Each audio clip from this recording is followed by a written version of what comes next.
Masquerade Ball of the Ghosts. When Alberto and Lee entered the next hall of the Louvre, they were met with a majestic sight, a vast room reminiscent of a royal ballroom, with high ceilings adorned with golden patterns and frescoes. Massive mirrors lined the edges, reflecting shadows moving across the room like visions from a distant past. Chandeliers and opulent candelabras hanging from the ceiling filled the hall with a soft, magical light.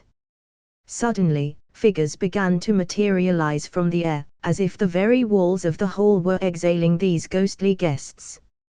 Nobles dressed in antique clothing from various eras surrounded the heroes. There were kings and queens, princes and princesses, court artists and sculptors, renowned masters whose names had endured through the ages. All of them were ghosts, frozen in an eternal dance of time. Once again, the chief ghost of the Louvre appeared before them, his spectral cloak fluttering in the air. "Welcome to our masquerade ball," he said with evident delight. "This night has been full of trials for you, but you have prevailed. Now it is time for the final dance. Join our ball. But remember, this is not an ordinary dance. This is your final trial." The ghostly nobles began to whirl in a dance, their movements graceful yet unnatural, almost mesmerizing. Alberto and Lee felt as though they were in a magical circle, drawing them into the vortex of the dance. Before they could say anything, two masks slowly descended from the ceiling, covered in intricate patterns. The first was white with silver inlays, the second black with gold. Lee instinctively took the white mask, and Alberto took the black one. As soon as they donned the masks, something changed in the hall. The space began to distort, and their appearances began to transform. They felt their bodies enveloped in the energy of the past. Alberto's outfit turned into a Baroque-style noble suit with golden embroidery and long cuffs. Lee was dressed in a luxurious gown with a corset adorned with precious gems. Wigs resembling those worn by participants in ancient court balls rested on their heads. "Dance," the ghost's voice echoed.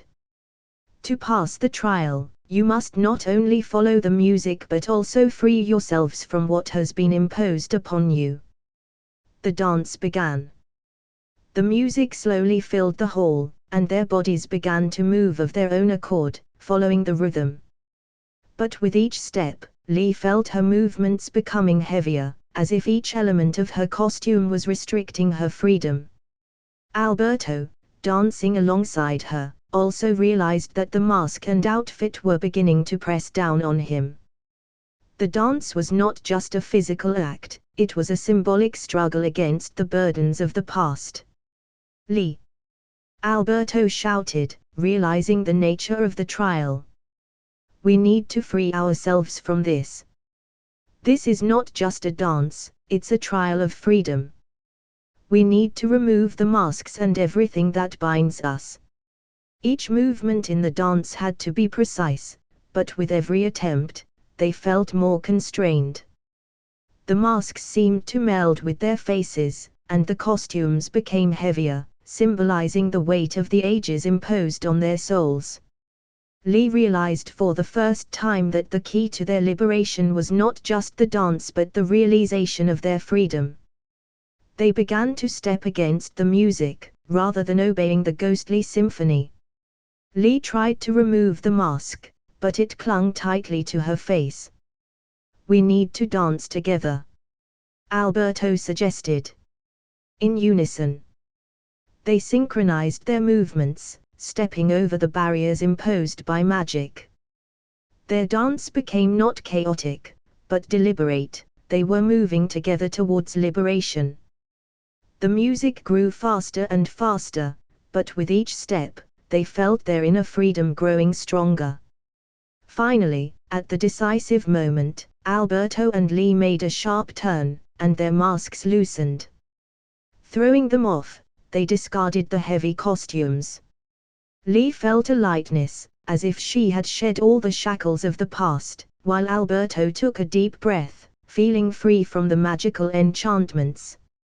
At that moment, the dance abruptly stopped. All the ghostly figures froze as if time had stopped. The hall was filled with the sounds of vanishing footsteps, and one by one, the ghostly figures began to dissolve into the air. The chief ghost of the Louvre was the last to disappear.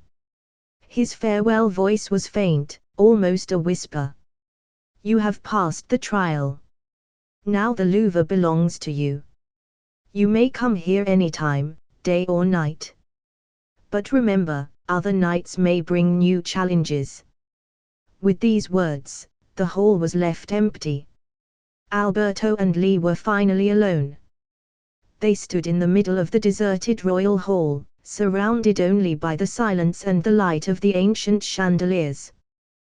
The nightly trials at the Louvre had ended for now, but something hinted that this was just the beginning of their magical adventures in this ancient museum. A magical evening. Returning from their incredible adventures at the Louvre, Alberto and Lee decided to take a stroll through the evening city.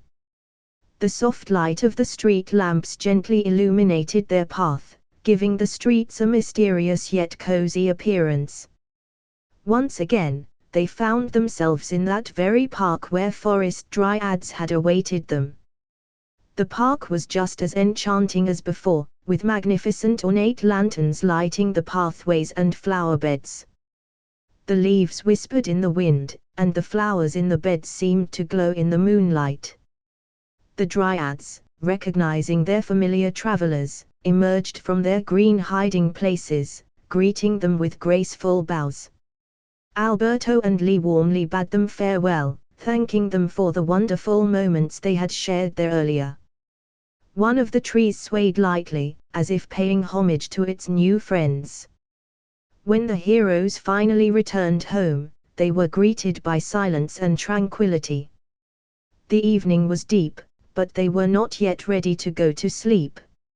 In Alberto's hands was a small artifact they had brought from the Louvre, a magical device for bringing cinema to life. The device looked quite intriguing. A magical crystal, sparkling with inner light, was mounted on an elegant stand, beneath which lay a long scroll with magical formulas written in a flowing script. Ancient runes adorned the scroll, promising something captivating. They carefully placed the artifact next to their old film projector, which normally served for watching movies. But the magic contained in the crystal was clearly meant for something more. "I wonder how it works," Alberto mused as he activated the artifact. Lee watched with a faint smile, feeling the magic flowing from their hands. As the artifact began to glow, a soft light spread across the room, and the projector, as if by magic, started working. However, the image on the screen was not just a moving picture. The heroes watched as the film's characters, heroes from an old movie, came to life right before their eyes. It was as if the paintings were stepping off the screen, transforming into full-fledged figures walking around the room. The film unfolded before them, actors played their roles, and scenes came to life as if they were real, filling the room with an incredible atmosphere. The space was filled with sounds, movements, and emotions, as if the film had merged with the surrounding environment. Lee watched in awe, amazed by this new experience. She sank into the soft sofa, covering her mouth with her hand, as if unable to believe her eyes.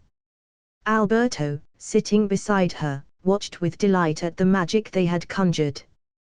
"This is incredible," Lee whispered, watching the cinematic images dance and perform scenes before them. It felt like she had been immersed in a world that had seemed so distant, now vivid and real.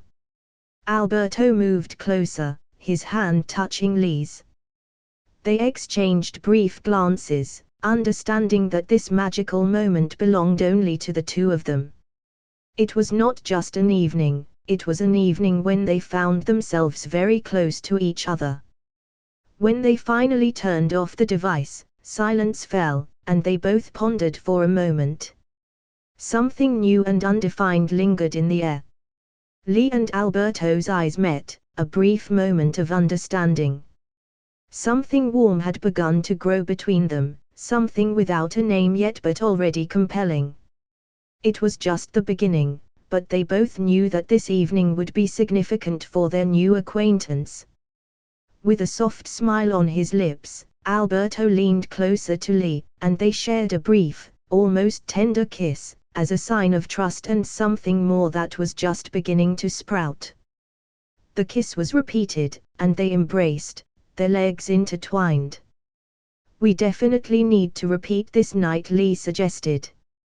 "Do you mean the museum adventures?" Alberto asked, confused. "And those two?" The girl laughed, continuing to kiss him.